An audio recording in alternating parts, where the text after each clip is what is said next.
আসসালামু আলাইকুম প্রিয় শিক্ষার্থীরা, আশা করি সবাই ভালো আছো।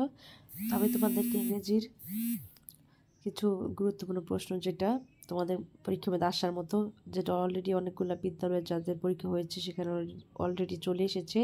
তো তোমাদের যাদের 28 তারিখ থেকে পরীক্ষা তাদের জন্য ইম্পর্টেন্ট। তো তোমরা এক নজরে উত্তরপত্র সহ আমি তোমাদেরকে প্রশ্ন দিয়ে দিয়েছি। তো অষ্টম শ্রেণীর দেখো, সময় হচ্ছে 3 ঘন্টা, প্রশ্নের মার্ক হচ্ছে আমাদের 100 মার্কসের পরীক্ষাটা হবে। তো এখানে রিভার জিপসিস নিয়ে প্যাসেজটা হচ্ছে, আর এই প্যাসেজ থেকে তোমাদের খুব সহজে তোমরা যদি চাও, অবশ্যই তোমাদের কাছে একটা আছে, প্রত্যেকের যদি বাংলা অর্থটা সহ তোমরা একটু পড়ে নাও, তাহলে তোমাদের জন্য অনেক সুবিধা হবে। এর বাংলা অর্থ সহ পড়ে নিবে। সবার আগে যেই প্যাসেজই পাও, অবশ্যই তোমাদেরকে আগে বাংলা অর্থটা পড়ার চেষ্টা করতে হবে, বোঝার চেষ্টা করতে হবে, ঠিক আছে? তারপরে প্যাসেজটা বুঝে দেন, এখানে টিক চিহ্নগুলো থাকবে, choose the best answer from the alternatives. তো এখান থেকে তোমাদের টিক চিহ্নগুলো উত্তর দিতে হবে। আমি উত্তর সহ দিয়ে দিচ্ছি তোমাদেরকে, তোমরা শুধু এখন প্রশ্নটা দেখে রাখো, ঠিক আছে? এই যে এরপরে এখানে প্রশ্ন থাকবে,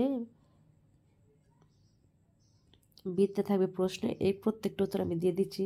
এখন আমাদের তো তোমরা প্রশ্নটা বুঝে নাও, এটা হচ্ছে বি প্রশ্ন থাকবে এখানে, এর উত্তর আমি তোমাদেরকে দিয়ে দিচ্ছি। এরপর হচ্ছে 2 থেকে আমাদের যে প্রশ্নটা থাকবে আরেকটা প্যাসেজ থেকে, সেই প্যাসেজটা আছে the beauty of A sunny day, ঠিক আছে? এটা তোমরা সুন্দর করে প্যাসেজটা পড়বে, পড়ে দেন।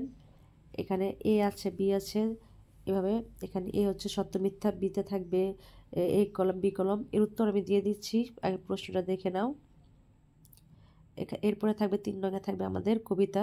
হ্যাঁ, কবিতা থেকে আমাদের যে প্রশ্নগুলো থাকবে, এখানে থাকবে একটা প্রশ্ন, তারপরে 4 নম্বরে এই ছকটা কিন্তু পূরণ করতে হবে, এর উত্তর দিয়ে দিচ্ছি। আর 4 নম্বরে থাকছে তোমাদের পার্ট বিতে 30 মার্কের গ্রামার থাকবে, ঠিক আছে? গ্রামারের অংশগুলো থেকে তোমাদের উত্তর দিতে হবে। এ হচ্ছে আমাদের 5-এর complete the following text by using right form of verbs, এর উত্তর প্রত্যেকটা আমি দিয়ে দিচ্ছি। তারপরে 6 থাকবে here is a story about Suraj Ali, এই 6 থাকবে শূন্যস্থানটা, ঠিক আছে? তারপর 7 থাকবে এই প্রশ্নটা। এরপর 8 থাকবে তোমাদের রাইটিং পার্ট, যেটা এখানে একটা সিভি আছে, এখানে একটা সিভি আছে, সেটা হচ্ছে, আর সিভিটা তোমাদের লিখতে হবে, এই উত্তরগুলো আমি দিয়ে দিচ্ছি।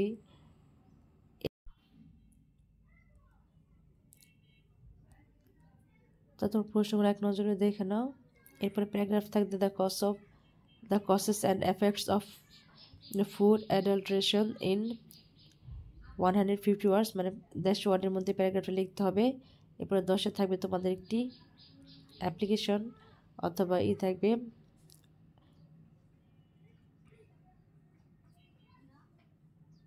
অথবা ফর্মাল লেটার থাকবে, ঠিক আছে? তো তোমাদের এখানে আছে ফর্মাল লেটার। তো প্রত্যেকটা উত্তরগুলো তোমরা পড়ে নেবে। আমি দিয়ে দিচ্ছি আনসার শিটটা, এখন দিয়ে দিচ্ছি। এই হচ্ছে আমাদের আনসার শিট, ঠিক আছে? এখান থেকে হচ্ছে আমাদের আনসার শিট, তোমরা এখান থেকে আনসারটা পড়ে নেবে। এটা কিন্তু অনেক ইম্পর্টেন্ট আছে, অনেকেরই বিদ্যালয়ে এটা কমন পড়েছে, তোমাদের কমন পড়বে। এই হচ্ছে প্রথম আনসার শিটের প্রথম অংশ, এই দেখো। বাকিটুকু আনসার শিট হচ্ছে যেখানে, এটা হচ্ছে বাকি আনসারটুকু, এখান থেকে এক নজর দেখানো, এখান থেকে একদম এ পর্যন্ত।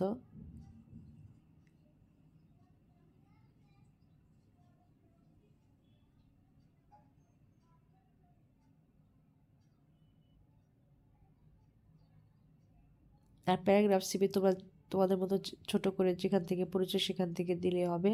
আমি উত্তরগুলো দিয়ে দিলাম।